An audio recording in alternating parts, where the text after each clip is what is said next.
bolite habe pulaka shari Hari Hari bolite na yani babeni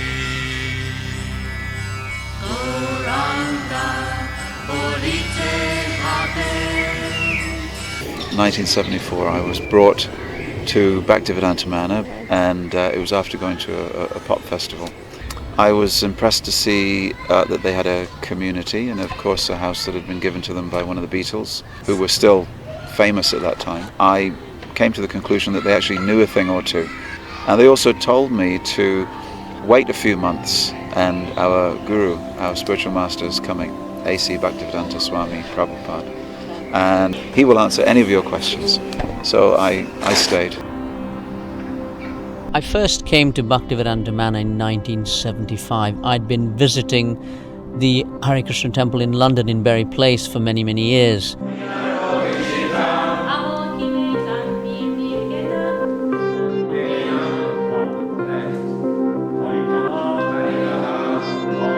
At the manor I get a chance to associate with devotees in the ashram. We can exchange our experiences, and this is very nice. When I'm travelling I don't get that opportunity. More than anything, a little bit of time to study and go on walks, the same as Srila Prabhupada did. It's a very nice countryside with many country walks, and do a little bit of extra chanting. So this helps to balance my life, so that I feel I'm getting a little bit of everything.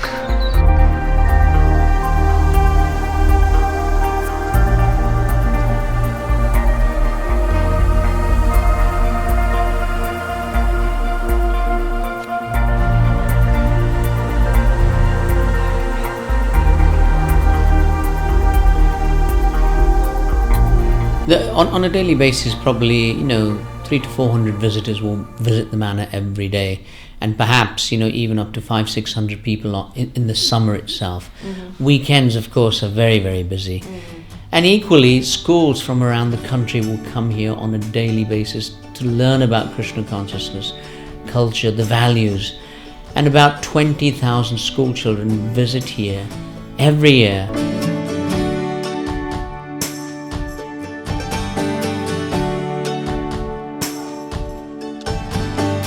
In schools nowadays, learning about God is not very prominent.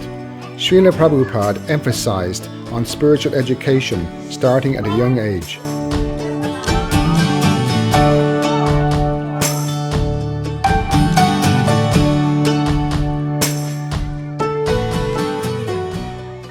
And then regarding the children, it wasn't until I had my own child in 1979 that then you become very conscious. So we decided we need to have a school. Yeah. So we wanted to have our school. So we had a very small school here at Bhaktivedanta Manor.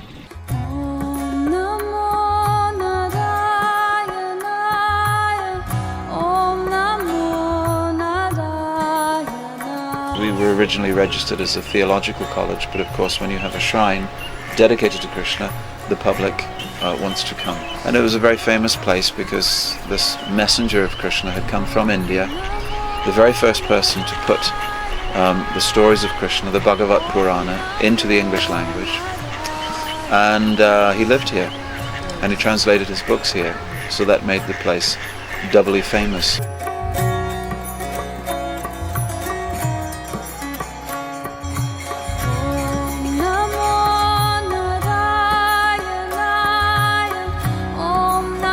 Everyone at the manor is engaged in serving Radha Krishna. Mm-hmm. Those who are going out on book distribution, they're going out to maintain the manor, and they're bringing guests. So if the guest comes, they get inspired to think, wow, what a wonderful place. Yeah. Those who are working in the gardens, they see that the flowers that they're growing, they think, wow, what these flowers are offered. Those who are working with the Goshala, all at present, all our milk is all from the cows. Right. So everybody, no matter what you're doing, is towards serving Radha and Krishna. Mm-hmm. But this requires a lot of people. Yeah.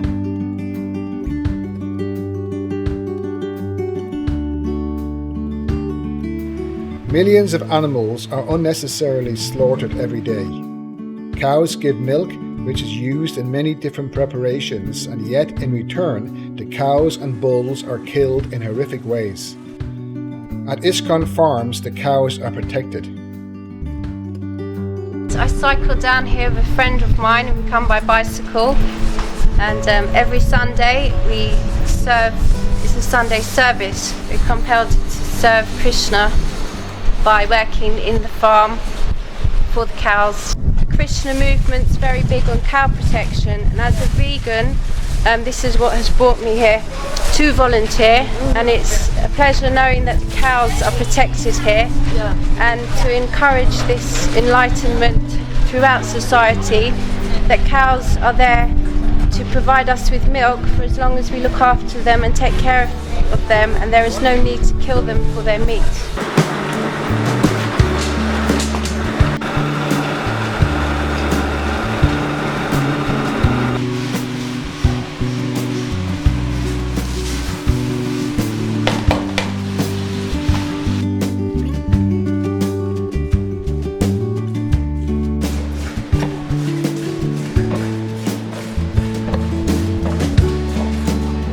Here, this represents quite a unique type of dairy where the cow and the calf have a relationship. So this calf is less than 2 weeks old and the calf is still with the mother. So he will drink as much milk as he wants, and then we will take the surplus. After 2 weeks, then we'll put the cow and the mother in separate pens, but he'll continue to drink milk full for 5 or 6 months old. Now in conventional dairies, this is quite unusual for a cow and a calf to have this kind of nurtured relationship. You often want to make other kind of arrangements, whereas for us we kind of work with this. This is how God created it, and it worked well for us. Mother is happy, calf is happy.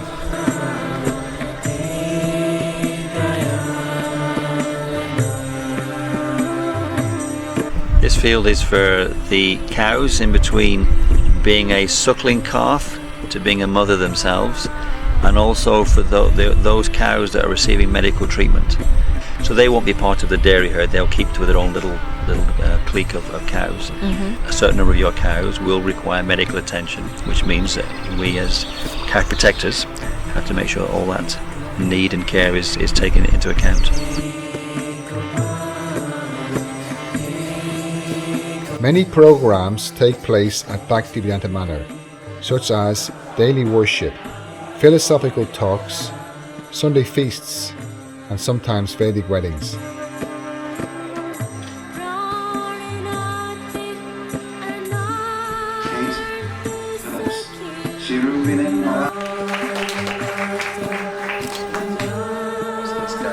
For the performance of our duties.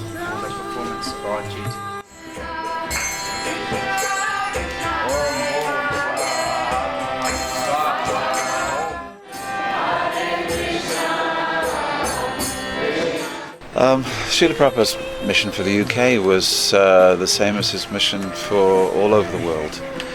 He said that Sri Chaitanya Mahaprabhu was the incarnation of Krishna for Kali Yuga, and he had 2 orders. One was to accept the holy name of Krishna yourself and to distribute it to others. He said to travel throughout the British Isles, distribute books, answer people's questions, give some free information, and to hold a program in someone's home.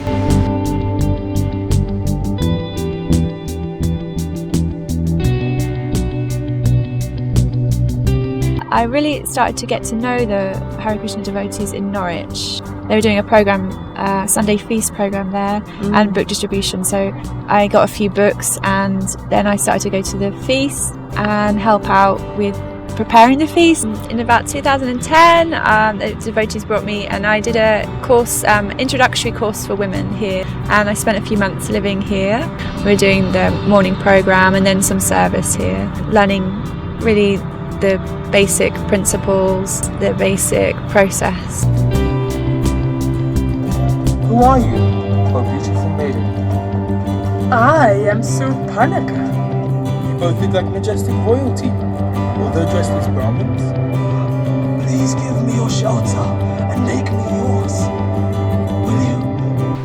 Srila Prabhupada, he also said that in England the local people would be very much attracted to theatre, so that we should use music and theatre to attract the British, because they had taken music and theatre all over the world. He had been born in an India that was dominated by the British, and he wanted to give something back to the British by bringing the best thing that India had and sharing that with the West. And England was very important to him, as it was important to his guru.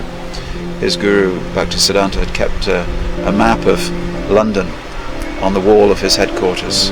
Christianity is also a Middle Eastern faith. Our faith is ostensibly from a little further east, so that it's accepted by a generation of people. It's just being one alternative that they can take to.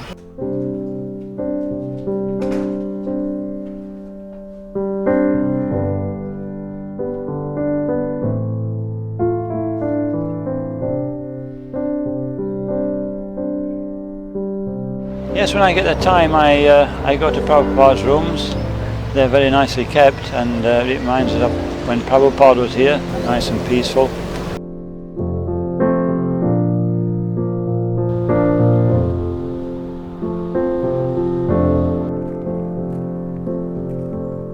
When George Harrison passed away, we were thinking that we should further mark his memory here somewhere at this temple, as he gave it to Srila Prabhupada, and to again respect that relationship that he had directly with Srila Prabhupada. And then there was somebody interviewed Paul McCartney, and Paul McCartney had said if somebody really wants to do something for George, they should do a garden. George Harrison considered himself foremost as a gardener. He says it himself. And so he thought, yeah, we should do a garden. Why don't we do a garden? And so the garden, as you'll see it today, is literally the journey to Krishna, and it's solely in the lyrics of George Harrison. Like here, it said, you are the breath of life. So when you enter the garden, you come to the first stage of faith, or Shraddha, which is the bridge, really, and which mentions, awaken and see. And that song George sings, by chanting the names of the Lord, you'll be free. By chanting the names of the Lord, you'll awaken and see. And the garden concludes with Sambhog, and the final point, which in Harrison's lyric is just, I'm so happy I found you.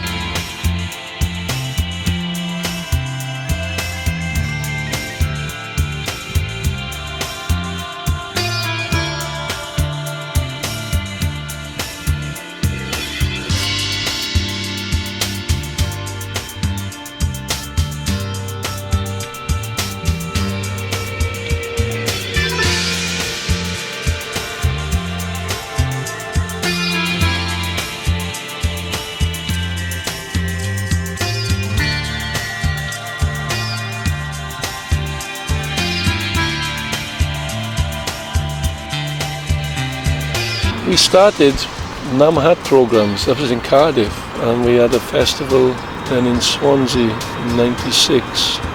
So we thought we didn't want just a temple.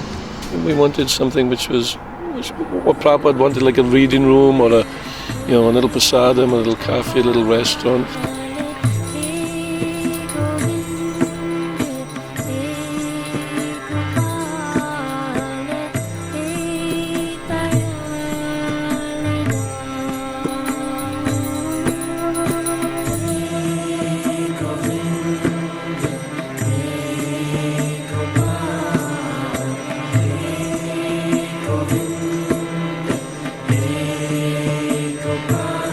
I'm happy because I work with devotees, one thing, and it's just I cook, offer food to Krishna, and we serving to people prasadam.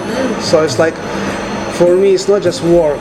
It's like also meditation to Krishna.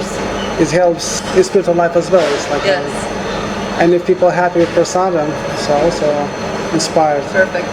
I like the idea that the food is blessed, so there's a good intention gone into the preparation of the meal, so it just feels like it's a bit more nourishing than just having a meal just given to you.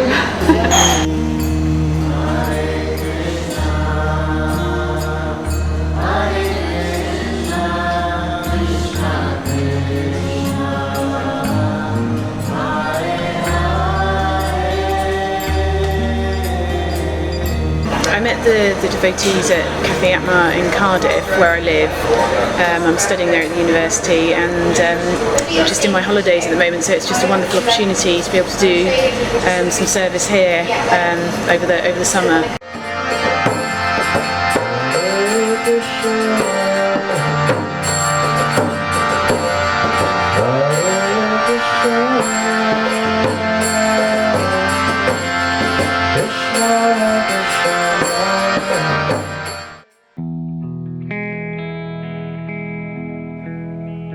Bhaktivedanta Book Trust have published a great variety of Srila Prabhupada's books, and millions of these books have been distributed by his followers in all parts of the world.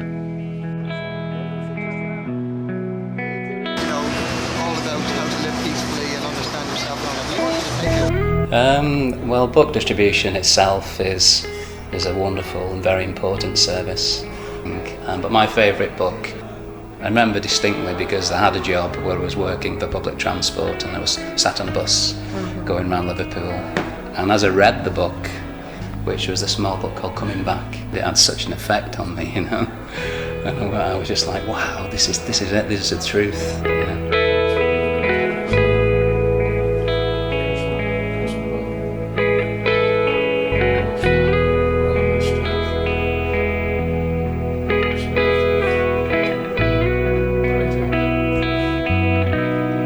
When I first met the devotees, that was attractive to me, because they didn't want to ask anything from me. They would just ask me to chant, and just chant Hare Krishna and chant. And they seemed nice guys.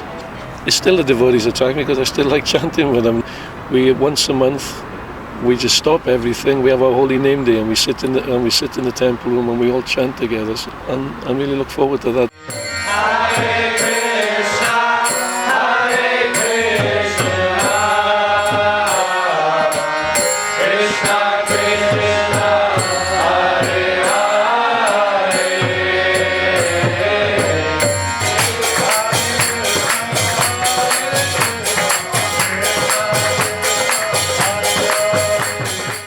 My favourite festival, I think, would have to be Gaura Punima. There's many festivals throughout the year which we celebrate, but on that day you really feel the presence of Lord Chaitanya, Lord Gauranga. Something we do here in Wales, which we brought from Scotland, is when we're out on book distribution, we ask everybody to chant Lord Chaitanya's name. We say, call out Gauranga and be happy. So at the very least they've chanted the holy name. And Lord Chaitanya, the most munificent incarnation, being an incarnation of Radha and Krishna combined, you do feel the mercy on that day, and he taught us by his own example, and we just try and follow in his footsteps and try to please him. And the temples all going out every day distributing Srila Prabhupada's books. We're trying to expand Lord Chaitanya's web all over the world.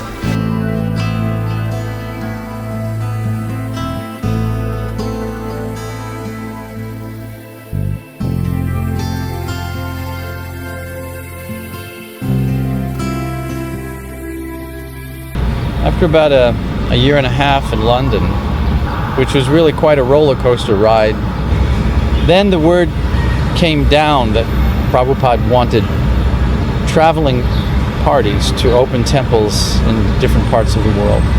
And I spoke French. Well, that's pretty much the only qualification you needed to become a world missionary of Krishna consciousness in French-speaking countries. So I went back to Paris. There were about 6 or 8 and then 10 and then 12 of us in this teeny tiny little apartment on a street called Rue Lacaze. I don't know how we all fit in there. I mean, and it was Sankirtan every day, just chanting. We didn't have any books. I think we probably mimeographed, photocopied. In those days it was mimeographing something to pass out to people. I first went to Paris in 1972 when they were staying in a very small little house in a southern suburb of Paris somewhere. So that was my first time. The next time I came, they had a very influential place in Ulasuya near the Arc de Triomphe. Yes. And that was, I suppose, when the Hare Krishna movement was, peaking, was blossoming, booming, whatever, in France. At that time, many devotees were there. There was some spark of faith in Prabhupada. That's really what all that it was. There was a generation of young people. We were part of a much larger culture of post-World War II lost souls who were looking for some sense of reality beyond what parents and governments were offering. But Prabhupada had already installed deities in London, and he named them Radha Londonishwara. And there's only these 2 places, London and Paris, which he gave that name. So it seems very significant in the sense that Prabhupada really had a high appreciation for the French, the fact that they're quite intellectually oriented, they're very intelligent in many ways, and interested in philosophy.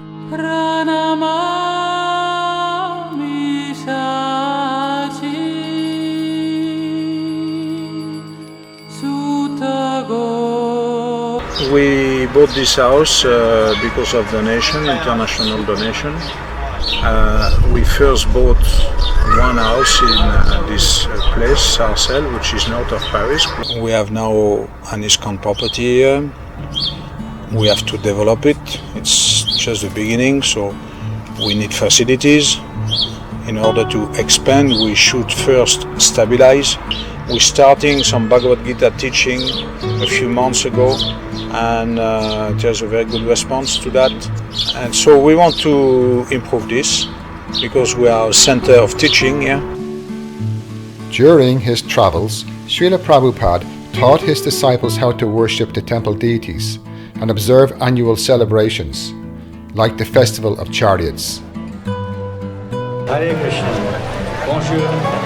It was in 1982 that I first got involved with the Ratha Yatra festivals, and we're now taking the carts to about 10 festivals a year.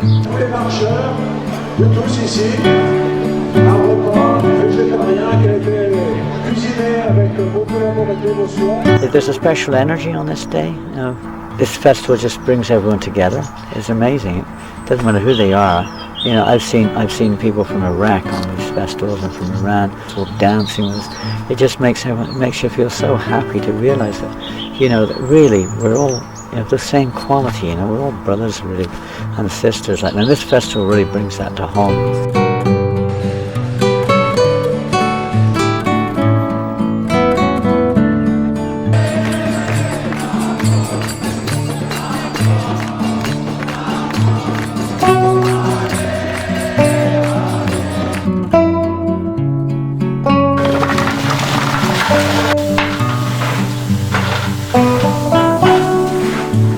Ratha Yatra is a big thing, big festival. Ratha Yatra means big festival. Originally it is in India. We are cooking for 5,000 people here. Free meal for 5,000 people.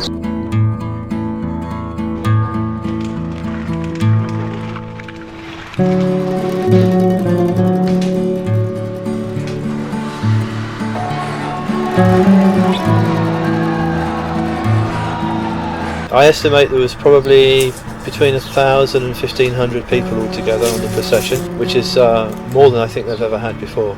The end bit is always a little difficult to manoeuvre the chariot down these little streets because you've got cafes with people sitting outside coming right up to the wheels on both sides of the cart.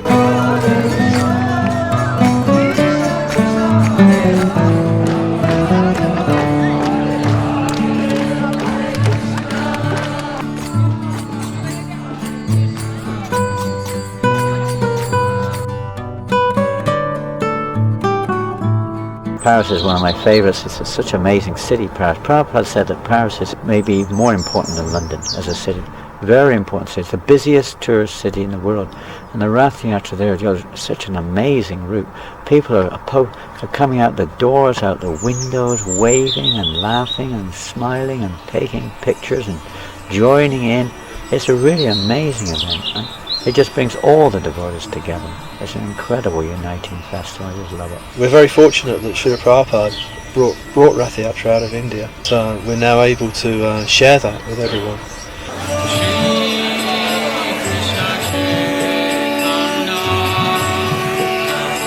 We had a large gathering. The weather was beautiful. We had some ambassadors yesterday, religious people also, religious leaders. We had Jews, Catholics, and others who came for the inauguration. We have been doing that for a couple of years, and that helps a lot to be recognized, accepted, by the French authorities. Yesterday, about 200 volunteers, for the Ratha Yatra. For the years, they are more helpful. Yesterday, we had a wonderful help from the Paris city for the cleaning.